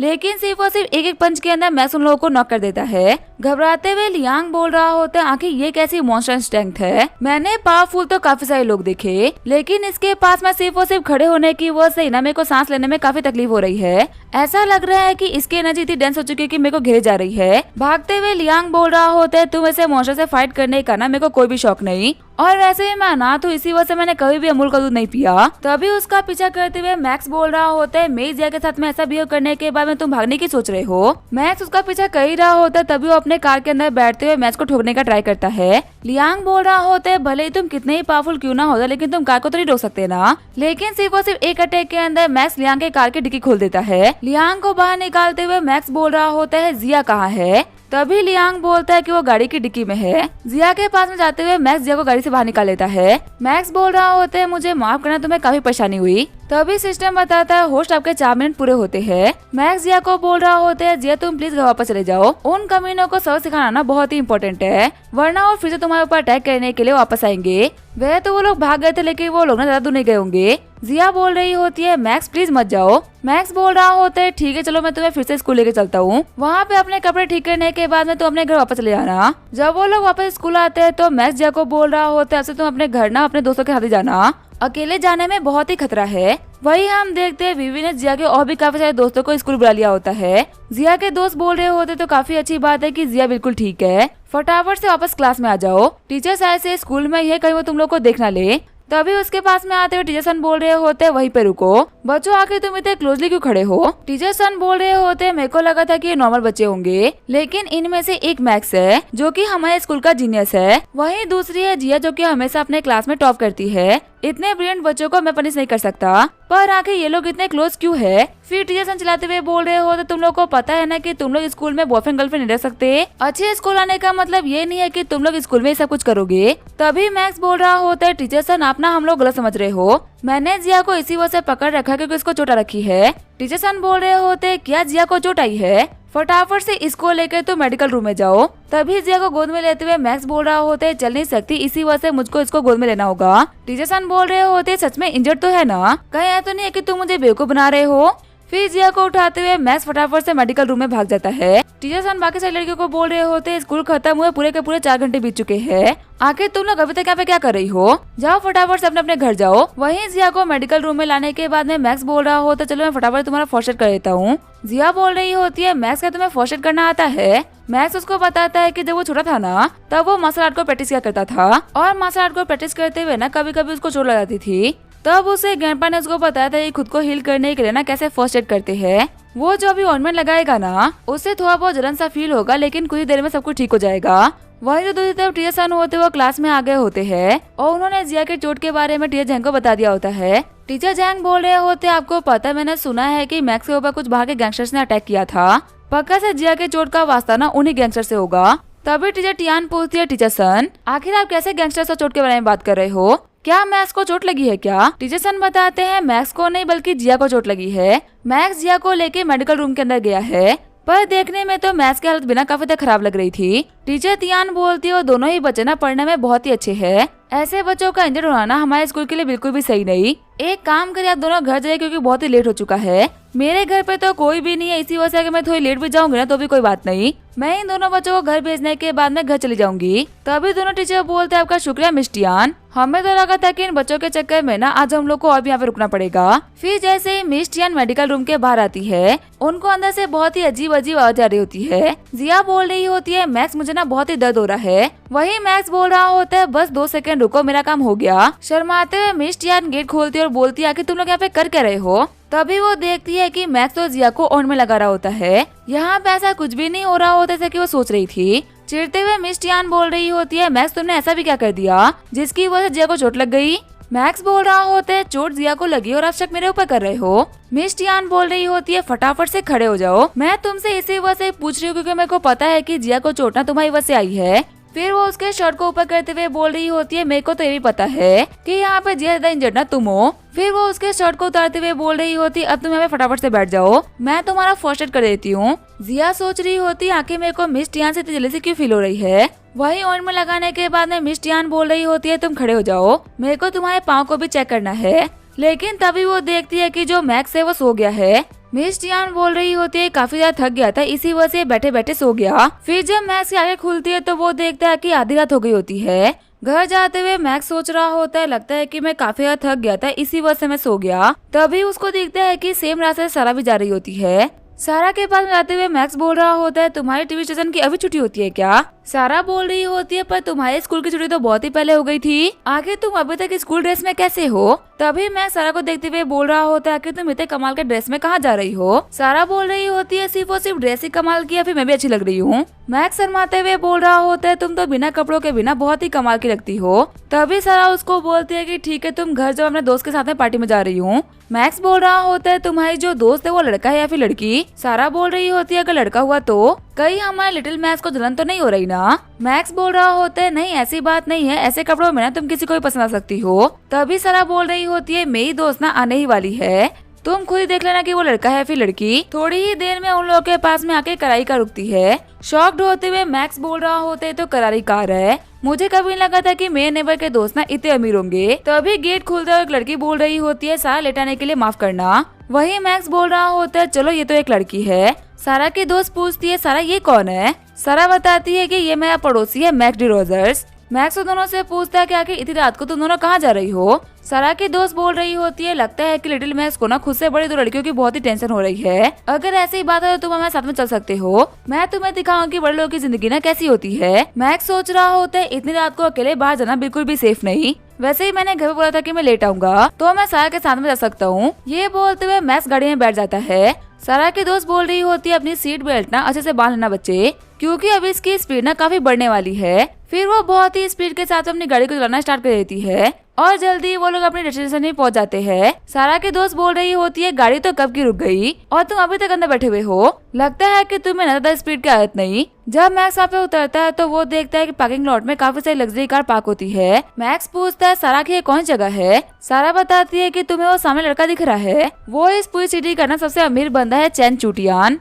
चैन चूटियान को ना रेसिंग करना काफी ज्यादा पसंद है और वो एक प्रोफेशनल रेसर है, इसी वजह से उसने यहाँ पे आज रेसिंग के लिए ना सिटी के हर एक दूसरे अमीर बंदे को इनवाइट करा है और क्योंकि मेरी दोस्त लेंजिया काफी ज्यादा अमीर है, इसी वजह से मुझे भी यहाँ पे आने का मौका मिल गया। नॉर्मली इस रेसिंग कोर्ट के अंदर ना किसी भी रिपोर्टर को आने की परमिशन नहीं होती, लेकिन लेंजिया की वजह से मुझे यहाँ पे आने की परमिशन मिल गई और मैं यहाँ पे सभी का इंटरव्यू भी ले सकती हूँ। सच में ये ना बहुत ही एक्सक्लूसिव खबर होगी। तभी लेंजिया के पास में आते हुए चूटियान बोल रहा होता है, मिस लेंजिया, आपने यहाँ पे आके मेरे रेसिंग कोर्ट की शान बढ़ा दी। लेंजिया बोल रही होती है, चूटियान देख के लग रहा है कि तुमने आज की रेसिंग के लिए बहुत ही तैयारी कर रखी है। तभी चूटियान बोल रहा होता है, आखिर तुम्हारे साथ में एक खूबसूरत सी लड़की कौन है। लेंजिया बोल रही होती है, मैंने तुम्हें कहा था ना कि ये मेरी दोस्त सारा है। ये एक रिपोर्टर है जो कि यहाँ पे सभी लोगों का इंटरव्यू लेगी। देखो तुम एक बहुत ही घटिया और चीप इंसान हो, मेरे दोस्त के सामने अपना घटिया पन्ना शो मत करना, वरना मैं तुम्हें बिल्कुल नहीं छोड़ूंगी। वहीं आगे बढ़ते हुए चूटियान बोल रहा होते, एक रिपोर्टर की सैलरी ना 10,000 युआन पर मंथ होती है, मैं तुम्हें एक रात के लिए 30,000 युआन दूंगा, क्या तुम मेरे साथ में आना चाहोगी। वहीं आगे बढ़ते हुए मैक्स चूटियान का हाथ पकड़ लेता है। मैक्स बोल रहा होता है, अपने इन घटिया हाथों को ना सारा से दूर रखो, अगर तुमने फिर से ऐसे हरकत करने का ट्राई भी करा ना तो इससे कोई फर्क नहीं पड़ता कि तुम अमीर हो या फिर गरीब, मैं तुम्हें पटक के पीटूंगा और तुम्हारे ये बॉडीगार्ड्स बिना तुम्हें बचा नहीं पाएंगे। चूटियान बोल रहा होता है, इस लड़के को यहाँ पे कौन लेके आया। वहीं सारा बोल रही होती है, मिस्टर चंद माफ करेगा, ये मेरे साथ है। चूटियान बोल रहा होता है, क्योंकि तुमने मेरे को ऑफेंड किया है इसी वजह तुम मेरे कंपटीशन में नहीं आ सकते। वहीं चिढ़ते हुए लेंजिया बोल रही होती है, देखो यहाँ पे फालतू हरकतें मत करो, तुमने कल हाँ बोला था, अब ना क्यों कर रहे हो। तभी चूटियान बोल रहा होता है, अगर तुम बोलोगी तो मैं तुम्हारे लिए काम कर सकता हूँ, मैं इन लोगों को आने दूंगा, वैसे भी तुम मेरी फियांसे हो, तुम्हारे डैड ने मुझे अपने सन इन लॉ के तौर पे तो एक्सेप्ट कर ही लिया है। चिल्लाते हुए लेंजिया बोल रही होती है, तुम्हें मेरे डैड ने एक्सेप्ट किया है, मैं नहीं मानी, और वैसे भी तुम्हें से चीप इंसान को कौन पसंद कर सकता है। चूटियान बोल रहा होता है, भले ही तुम कितना ही मना क्यों ना करो, लेकिन मैं तुम्हारे ऊपर गिव अप नहीं करूंगा, वैसे भी तुम्हारा तो कोई बॉयफ्रेंड भी नहीं है ना, तो फिर आखिर तुम मुझे किस हिसाब से मना कर रही हो। लेंजिया सोच रही होती है, अगर मेरे पास में कोई बॉयफ्रेंड होता ना तो मैं पक्का से इसको मना कर पाती। तभी लेंजिया बोल रही होती है, तुमसे किसने कहा कि मेरे पास में बॉयफ्रेंड नहीं है, मेरे पास में बॉयफ्रेंड है जो कि तुमसे ज्यादा यंग है और हाँ काफी ज्यादा हैंडसम भी है। फिर वो मैक्स को पकड़ते हुए बोलती है, ये देखो ये है मेरा बॉयफ्रेंड। हंसते हुए चूटियान बोल रहा होता है, तुम्हारे डैड ना कभी भी इतने गरीब बंदे को अपना सही लो एक्सेप्ट नहीं करेंगे, और मुझे ही पता है कि तुम्हारा टेस्ट ना इतना भी खराब नहीं है कि तुम इसको चूज करो। तुम रैंडमली किसी को भी पकड़ के बोलोगे कि वो तुम्हारा बॉयफ्रेंड है तो तुम्हें क्या लगता है कि मैं मान जाऊंगा। तभी जो लेंजिया होती है वो मैक्स को चिस पे किस कर लेती है। ये देखते हुए चूटियान और सारा की आंखें बाहर आ गई होती है। लेंजिया मैक्स को काने बोलती है कि तुम मेरे साथ में एक्टिंग करो, मैं तुम्हें इसके बदले में ना काफी सारे पैसे दूंगी। तभी सिस्टम बताता है कि होस्ट आपको इस किस के लिए ना 30 एनर्जी पॉइंट मिलते हैं। एक्टिंग करते हुए मैक्स बोल रहा होता है, हाँ मैं हूँ लेंजिया का secret boyfriend max D Rogers, मैं तब से इसका बॉयफ्रेंड हूँ जब मैं पेंसिल यूज करता था और ये पेन, हम काफी सालों से डेट कर रहे हैं लेकिन हमने कभी भी किसी को पता नहीं लगने दिया। रोते हुए चूटियान बोल रहा होता है, अगर तुम्हारा बॉयफ्रेंड कोई अमीर और हैंडसम बंदा होता ना तो मैं हार ही मान लेता, पर आके तुमने इस गरीब को क्यों चुन लिया। अगर बात यहाँ पे लुक्स की है ना तो मैं तुम्हारे लिए प्लास्टिक सर्जरी कराने के लिए तैयार हूँ। लेंजिया बोल रही होती है, मेरे को खुद से यंग लोग ना काफी ज्यादा पसंद है और तुम तो मेरे सेम एज के होने के बावजूद बिना मेरे से 10 साल बड़े लगते हो। तुम सर्जरी से अपना फेस तो चेंज करवा सकते हो लेकिन अपने एज को तो रिवर्स नहीं कर सकते ना, इसी वजह से तुम्हारा तो कोई चांस ही नहीं बनता। फिर वो सभी को और भरोसा दिलाने के लिए मैक्स को एक और किस दे देती है। सिस्टम बोल रहा होता है, होस्ट आपको इस किस के लिए ना 100 पॉइंट्स मिलते हैं। मैक्स सोच रहा होता है, आखिर लड़की करना क्या चाहती है, अगर यहाँ पे पॉइंट्स की बात नहीं होती तो मैं कभी भी एग्री नहीं करता। रोते हुए चूटियान बोल रहा होता है, तूने मेरे दिल के ना 1000 टुकड़े कर दिए। मैं ये बात मानता हूँ कि लड़का मुझसे एज में और लुक्स में काफी बेहतर है, पर मैं इसको तब तक तुम्हारे लिए वर्दी नहीं मानूंगा जब तक ये मेरे को ना रेस में नहीं हरा देता। मैक्स बोल रहा होता है, तुम्हें चूजे को ना कोई भी रेस में हरा सकता है, वो तो अभी मैं जगा हुआ हूँ, अगर मैं नींद में भी होता ना तो भी मैं तुम्हें हरा देता। मैक्स को चाबी देते हुए लेंजिया बोल रही होती है, दिखा दो इसे कि आखिर यहाँ पे रियल फॉर्मूला 1 रेसर कौन है। तभी सारा बोलते, तुम लोगों ने बताया नहीं कि तुम लोग डेट कर रहे हो। वो दोनों बोलते, अरे हम तो एक्टिंग कर रहे थे, हम तो बस उस बेवकूफ से ना पेड़ छुआ जाते थे। खुश होते हुए सारा बोल रही होती है, अच्छा ऐसी बात है क्या। लेंजिया बोल रही होती है, मैक्स दिखा दो कि तुम कितने कमाल के हो। मैक्स बोलता है, लड़के तुम ना बिल्कुल भी टेंशन मत लो, तुमने एक बिल्कुल सही इंसान के ऊपर भरोसा करा है। तभी मैक्स को याद आता है कि वो तो अभी बहुत ही छोटा है, उसके पास कोई लाइसेंस भी नहीं और ऊपर से उसको तो गाड़ी चलाना ही नहीं आता। जब रेस स्टार्ट होने वाली होती है तभी सभी लोग देखते हैं कि मैक्स की गाड़ी बंद है। लेंजिया बोल रही होती है, आखिर मैक्स क्या कर रहा है, उसने अभी तक गाड़ी को स्टार्ट क्यों नहीं करा। 3, 2, 1 होते ही रेस स्टार्ट हो जाएगी और ये तो अभी तक गाड़ी भी स्टार्ट नहीं कर रहा, इंजन को गर्म होने में टाइम लगता है। वही मैक्स सोच रहा होता है किस बटन से गाड़ी ऑन होती है। तभी रेस स्टार्ट हो जाती है और काफी स्पीड के साथ में चूटियान अपनी गाड़ी को लेके आगे निकल जाता है। सारे बंदे बोल रहे होते हैं कि हमारे रेसर नंबर 2 गाड़ी क्यों नहीं चला रहे, क्या उनको अपने स्किल्स पे इतना भरोसा है कि वो सामने वाले बंदे को प्रोवोक कर रहे हैं। मैक्स सोच रहा होता है नहीं प्रो की तो कोई बात ही नहीं, यहाँ पे तो मेरे से गाड़ी स्टार्ट ही नहीं हो रही। उस कमीने चूटिया ने बेट लगाया था कि जो भी हारेगा ना उसको अगले बंदे को वीजा देना होगा। आखिर में इतने सारे पैसे कहाँ से लेके आऊंगा। तभी सिस्टम बोल रहा होता है होस्ट 5 एनर्जी पॉइंट के बदले में ना मैं आपको वर्ल्ड का बेस्ट ड्राइवर बना सकता हूँ। खुश होते हुए मैक्स बोल रहा होता है आखिर तुम इतना लेट क्यों बोलते हो, क्या तुम्हें मेरे को पसंद होते हुए देख के मजा आता है। फिर जो हमारा मैक्स होता है वो भी अपनी गाड़ी लेके आगे बढ़ जाता है। लेंजिया बोल रही होती है मैक्स ने बहुत ही बड़ी बेवकूफी करी है, मैक्स चूटियान से ना बहुत ही पीछे रह चुका है और वो कभी भी उसकी बराबरी नहीं कर सकता। वहीं चूटियान बोल रहा होता है लड़के आज मैं तेरे को दिखाऊंगा कि आखिर अपने बड़ों से पंगा क्यों नहीं लेते। ये रेस में इतने डिफरेंस से जीतने वाला हूँ ना कि देख के लगेगा ही नहीं कि कोई रेस भी थी। तभी ड्रिफ्ट मारते हुए हमारा मैक्स उसे काफी करीब आ जाता है। चोटियान सोच रहा होता है आखिर इतनी तरीके से गाड़ी को कैसे संभाल पा रहा है। लगता है कि मैंने इस बच्चे को ना काफी हल्के में ले लिया, पर कोई बात नहीं, भले ये कितना भी अच्छा क्यों रहा हो लेकिन ये मेरे को पार नहीं कर पाएगा। ये बोलते वो भी अपनी गाड़ी को टॉप स्पीड में चलाने लगता है। मैक्स सोच रहा होता है मैंने अपने कार के टॉप स्पीड को टच कर लिया है, अब अगर मुझे इस बंदे से जीतना है ना तो मेरे को टर्न के ऊपर बिना फुल स्पीड में गाड़ी चलानी होगी। 2-3 ड्रिफ्ट के बाद में वो चूटियान के बहुत ही करीब आ गया होता है। चूटियान सोच रहा होता है जितनी इस बच्चे की उम्र है ना मैं तब से गाड़ी चला रहा हूँ, आखिर मैं यहाँ पे इसे कैसे हार सकता हूँ। लगता है कि मुझे अपने हेडलाइट का यूज करते हुए इसको अंधा करना पड़ेगा। ये वही टेक्निक है, इसका यूज करते हुए मैंने प्रोफेशनल चैंपियनशिप भी जीती थी। वही जब मैक्स की आंखों में लाइट पड़ती है तो उसको थोड़ी देर के लिए कुछ भी नहीं दिखता, लेकिन सिस्टम के इंस्ट्रक्शन के साथ में वो काफी इजीली गाड़ी को टर्न कर लेता है और चूटियान से अच्छा खासा आगे निकल जाता है। घबराते हुए चूटियान बोल रहा होता है आंखें बंद करके भी इतनी कमाल की गाड़ी को चला पा रहा है। वहीं मैक्स बोल रहा होता है सिस्टम तुम तो कमाल के हो। फिर उस कंपटीशन को हमारा मैक्स जीत भी आता है। मैक्स के पास में आते हुए सारा बोल रही होती है मैं तो एक बार के लिए ना काफी डर गई थी, जब तुम गाड़ी ऑन नहीं कर पा रहे थे ना तब मेरे को लगा था कि शायद तुम्हें गाड़ी चलाने ही नहीं आती। वहीं चूटियान गुस्से में मैक्स को देख रहा होता है क्योंकि पूरी सिटी के सामने उसकी ड्राइविंग स्किल ना एक मजाक बन के रह चुकी है। लेंजिया बोल रही होती है तो अब रूल्स के हिसाब से निकालो हमारे वीजा। तभी वो चूटियान होते हुए मैक्स को वीजा दे देता है। मैक्स सोच रहा होता है मैंने जिंदगी में पहली बार ना इतना पैसा एक साथ देखा है। सच में अमीरों की दुनिया ना काफी अलग होती है, इसने मुझे इतने सारे पैसे ऐसे ही दे दिए जैसे कि कुछ भी ना हो। चूटियान बोल रहा होता है मैक्स डी रोजर्स आज से ना तुम मेरे कट्टर दुश्मन हो, तुमने मुझसे मेरी लड़कियों में इज्जत दोनों छीन ली, जब तक मैं इन दोनों को तुमसे वापस नहीं ले लेता ना तब तक मेरा नाम भी चूटियान नहीं। वहीं जो मैक्स होता है वो चूटियान को इग्नोर करते हुए गाड़ी की तरफ जाने लगता है। बॉडीगार्ड बोल रहा होता है बॉस वो लड़का ना बहुत ही लकी था, सच्चाई तो ये है कि स्किल्स ना आप ही की बेहतर है और रही बात लेंजिया की तो यहाँ पे बहुत ही बड़ी गलती कर रही है आपको ना चुन के, आप तो एक खड़ा ही रहो, बस उन्हीं को हीरे की पहचान नहीं। चूटियान बोल रहा होता है मुझे पहले से पता है, पर मैं लेंजिया के पीछे सिर्फ और सिर्फ इस वजह से नहीं था क्योंकि मैं उसे प्यार करता हूँ। रियल रीजन तो उसकी फैमिली की प्रॉपर्टी है, लैन फैमिली की वो इकलौती वारिस है। अगर मुझे अपनी चैन फैमिली का हेड बना है ना तो मैं वो कैसे भी करके लैन फैमिली को अभी तरफ करना होगा और उसका सिर्फ और सिर्फ एक ही रास्ता है जो कि है लेंजिया। वहीं दूसरी तरफ जो हमारा मैक्स होता है वो सारे के सारे पैसे लेंजिया को देने लगता है।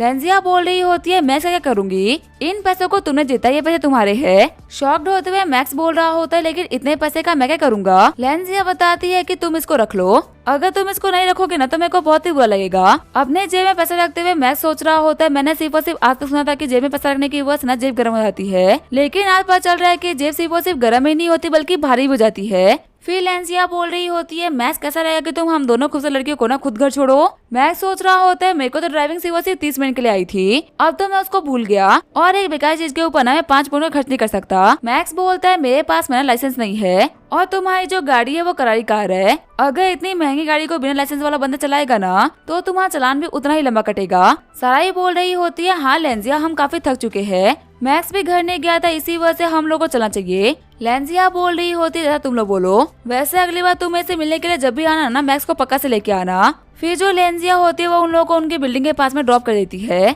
मैक्स सोच रहा होता है सारा की वजह से मेरे को ना बहुत सारा बेनिफिट हुआ है, पर मैंने एक चीज नोटिस करी है कि वापस आने के बाद से ही नहीं मुझसे बात नहीं कर रही, क्या यहाँ पे कुछ हुआ है क्या। फिर मैक्स बोलता है सारा मैंने तुम्हारी वजह से ना काफी सारे पैसे कमाए हैं, क्या तुम मेरे साथ भी डिनर पे चलना चाहोगी। सारा उसको बताती है कि मेरे को बहुत ही थकान फील हो रही है, इसी वजह से मेरे को घर जाना है और वैसे भी तुम इन पैसों का यूज करते हुए ना उन लोगों को ट्रीट देना जो कि तुम्हारी उम्र के और तुम्हारे दोस्त है। तभी सारा का हाथ पकड़ते हुए मैक्स बोल रहा होता है कि तुम्हें लेंजिया जलेसी फील हो रही है। सारा बोल रही होती है नहीं मुझे पता है कि तुम लोग ना एक्टिंग कर रहे थे, आखिर मैं जलस क्यों फील करूंगी। मैक्स बोल रहा होता है सारा इसे फर्क नहीं पड़ता कि लेंजिया के पास में कितना ही पैसा क्यों ना हो या फिर भले वो कितनी खूबसूरत क्यों ना हो, लेकिन वो लड़की नहीं जिसको मैं पसंद करता हूँ, जिसको मैं यहाँ पे पसंद करता हूँ ना वो तुम हो। मेरे कहने का मतलब ये था कि मेरे को ना तुम्हें से लड़के काफी ज्यादा पसंद है। सीन चेंज होता है, मैं लैन फैमिली का सीन दिखाया जाता है। जब लेंजिया चुपके चुपके घर के अंदर एंटर करती है तभी उसके पीछे उसके ग्रैंडपा आते हैं। घबराते हुए लेंजिया बोल रही होती है ग्रैंडपा अभी तक सोए नहीं क्या। ग्रैंडपा बोल रहे होते हैं मैं ना एक बहुत ही कमाल का सपना देख रहा था, लेकिन किसी की शोर करने वाली गाड़ी ने ना मेरी नींद खोल दी।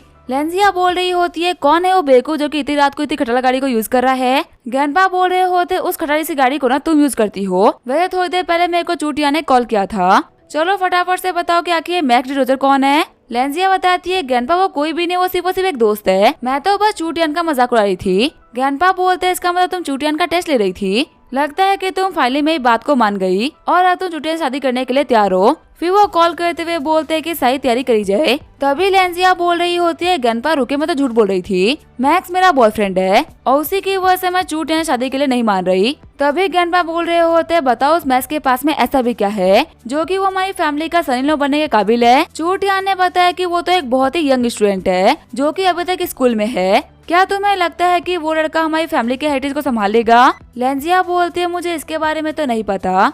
फिर उन दोनों के बीच में काफी लंबी चौड़ी बहस स्टार्ट हो जाती है। तभी वहाँ पे लेंजिया की एल्डर सिस्टर सन आती है। रोते हुए लेंजिया बोल रही होती है सिस्टर सैन मेरे को ना ग्रैंडपा डांट रहे हैं। सैन बोल रही होती है क्या हुआ ग्रैंडपा, आखिर आप लेंजिया को डांट क्यों रहे हो, इसने कुछ गलत किया क्या। ग्रैंडपा बोल रहे होते ये लड़की ना एक बिलियनर को छोड़ के एक हाई स्कूलर को डेट कर रही है और मेरे पूछने पे कि आखिर वो लड़का कौन है मेरे को सही तरीके से बता भी नहीं रही। शेंशन बोल रही होती है भले ही कुछ भी क्यों ना हो ग्रैंडपा, लेकिन ये है तो बच्ची ही ना, आप इसको ऐसे नहीं डांट सकते। और रही बात उस कमीने चूटियान की, तो वो तो मेरे को भी नहीं पसंद, अपनी छोटी बहन को मैं उस कमीने शादी नहीं करने दूंगी। लेंजिया ही बोल रही होती है इसी वजह से मेरे को वो कमीना चूटियान नहीं पसंद। ग्रैंडपा सोच रहे होते लेंजिया तो बेवकूफ है लेकिन शेंशन समझदार है, अगर वो बोल रही है कि चूटियान सही नहीं है इसका मतलब चूटियान सही नहीं होगा। ग्रैंडपा बोल रहे हो तो चलो ठीक है मैंने मान ली तुम्हारी बात, नहीं कराऊंगा मैं चूटियान से तुम्हारी शादी, लेकिन कम से कम तुमने नए बॉयफ्रेंड से मेरे को मिलाओगी तो सही ना। ग्रैंडपा और शेंशन साथ में बोल रहे होते हमें देखना है कि आखिर लैन फैमिली का होने वाला सन इन लॉ है कैसा।